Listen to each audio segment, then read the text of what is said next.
সত্য প্রকাশ করতে হবে।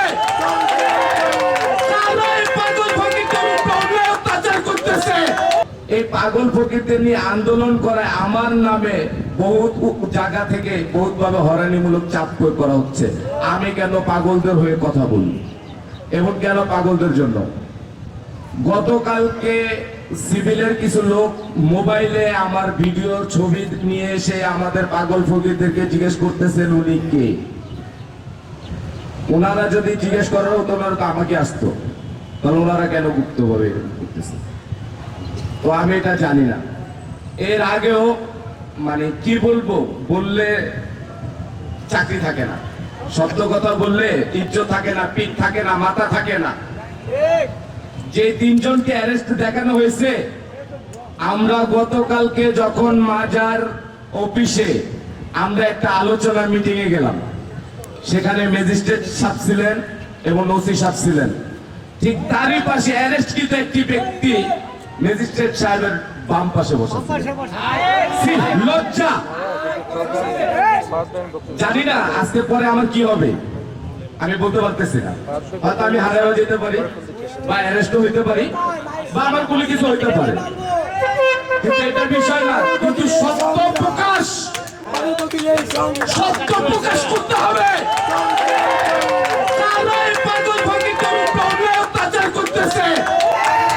তারা বাইরের কেউ না, তারা এই শাহালি বাবার অর্থায়নে বেতনকারী কর্মচারী, তারাই যুক্ত।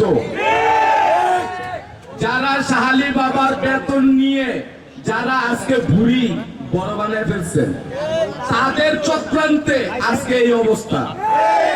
তো আমি আর বেশি কথা বলবো না।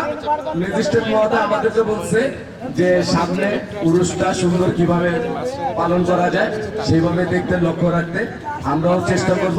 কিন্তু আমরাও চাই আপনারাও আমাদেরকে সুন্দরভাবে চলতে দেন, কারণ আমরা একটা সুবিধারী সমাজ, তো আমরা কারো ক্ষতি করতে পারি না, কারো ক্ষতি করতেও জানি না। আমরা মার খেতে জানি কিন্তু আমরা মার দিতে জানি না, কিন্তু আমরা প্রতিবাদ করতে জানি। আমরা মুখে বলবো, আপনারা আপনাদের হাতে মারবেন, আমরা মুখে বলবো। যেখানে ইসলাম আমাদের দয়াল রাসূল নবী বলেছেন যে তোমরা সমাধানে আসো, কথায় আসো, আমরা তাই।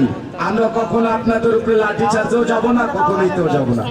আপনারা আমাদের উপরে লাঠি চার্জ করেন, সমস্যা নেই, কিন্তু পাগল ফকিরদের উপরে নির্যাতন বন্ধ করেন।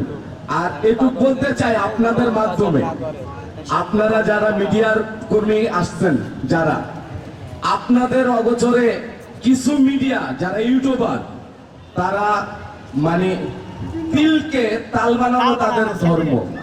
তো তাদেরকে একটু বলবেন যে আপনারা তিলকে তাল বানাবেন না, আপনারা যেটা সত্য সেই সত্যটাকে প্রকাশ করবেন, এটাই আপনাদের কাছে অনুরোধ।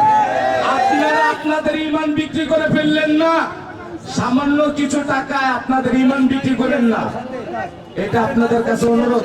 আপনাদের ঈমানটাকে আপনারা বলে রাখেন।